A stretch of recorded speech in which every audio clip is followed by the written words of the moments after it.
big ups to the women that are pregnant doing shows. I have no idea what that's like. And Seriously. I don't even know if I want to find out. Because just being pregnant by itself without doing a show is like a lot. I had never done West Side Story before, and I was like, I cannot die before doing this role. And I don't know, you know, after having a kid, I don't know if I'm ever going to get a chance to play this role again.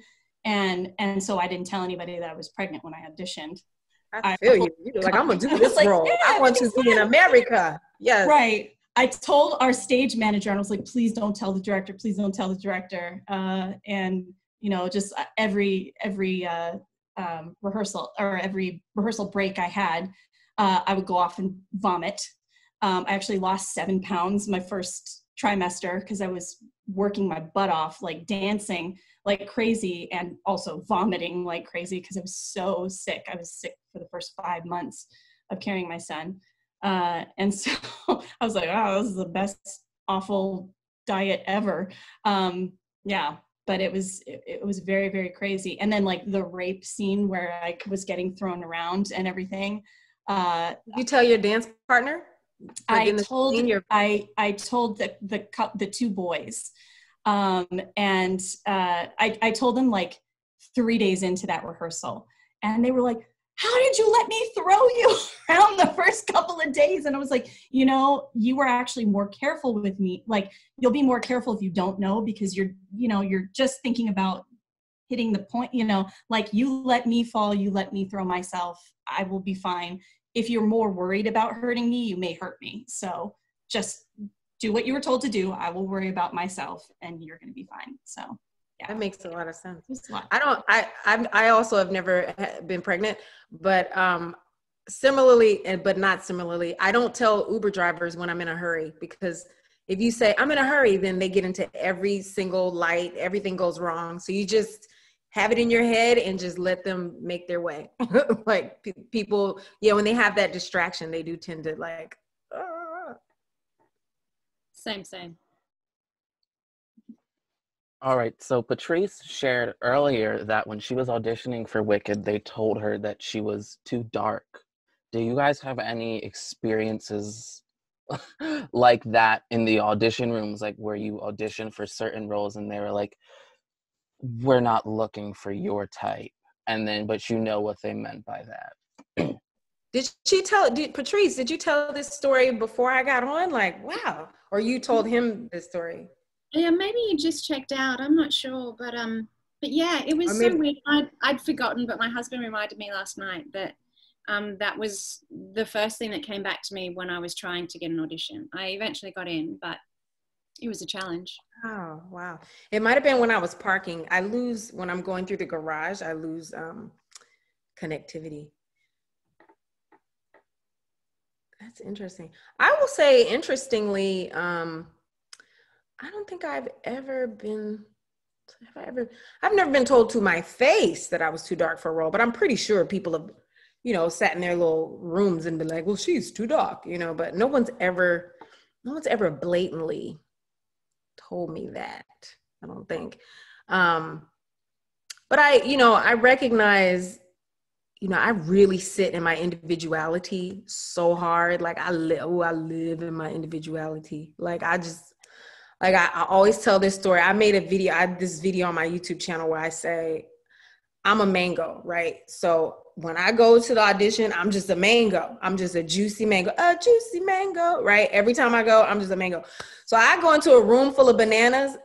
I'm not in there trying to be a banana. I'm in there like mango, mango, mango. So even if I don't get the part, they're like, we need a banana today. But they'd be like, boy, was that mango popping. You know what I mean?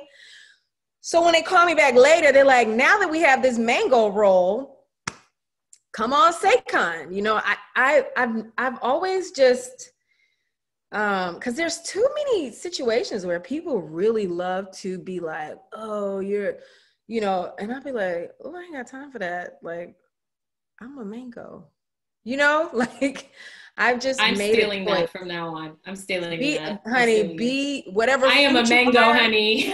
Just be a mango. And like, if they're looking for oranges that day, you like, sorry, you looking for oranges, but I'm a mango. Like if you really get into yourself, just really get into who you are. Like, you'll never be like, oh my God, I'm too fat, or oh my God, I'm too dark, or oh my God, I'm too ethnic, or whatever. You know what I mean? Like, you'll always just be like, oh, this is an opportunity for these casting directors to see me. I'm not right for this show at all, but they're gonna see me today. You know what I mean? Like, I learned that, and I started to stop myself from, there was times where I would like be like, I shouldn't go in for that. I'm not right for that. And then I'd be like, but these casting directors have never seen me before. So I'd be like, oh, let me go in for whatever this show is, wrong though I may be, just so they can lay eyes on my fabulous mango-ness. Because when they're looking for this, they're gonna call me back. And it has happened over and over and over again, where I've gotten called for something that I did not audition for, but I had auditioned for the casting for something else. You understand? Then they call you, hey, they call you in shortlisted to audition for the thing that you're right for. So like worrying about the complexion or height or weight or, you know, all of that stuff. And I learned from that damaged vocal cord situation that I had on that other show. I can't sing that. You know what I mean? Now that's the one thing I won't do. I'm not going in to sing for anything that I'm not right for. If I'm not right for, I'm not about to blow my voice for y'all, you know? But I definitely have had fans talking about my look or me not being what they imagine for something. And then I'll just be like, I guess you should go pick that book back up and just think about what Gregory wrote, and just be into that. Cause that's not, because I'm bringing this mango vibe, you know what I mean? Like I find that it's best to just find some kind of way to find that self-love, you know. And it sounds so corny, and it sounds so, you know, it just sounds like super stereotypical and like, you know, speechy or whatever, but it's real, you know what I mean? Like anytime, you know, I think especially being ethnic, chocolatey, you know, whatever your thing is, you know, being a woman of color and having people's own vision of, oh, can she play a Puerto Rican? I don't know if she's what I think is a Puerto Rican. Or, oh, is she, you know what I mean? Like people have their own preconceived notions about what it is. And like, you go in and you just give them what you give them, you know, and the stress of worrying about whether they think you look right for the part or not, it just adds to it, you know? So just be a mango.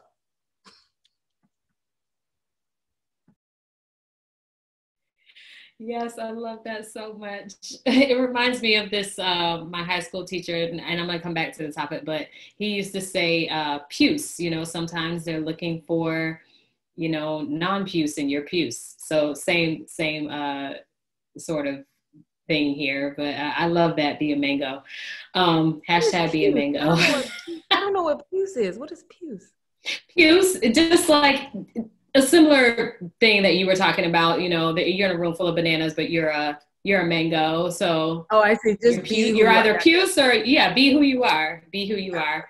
I love that.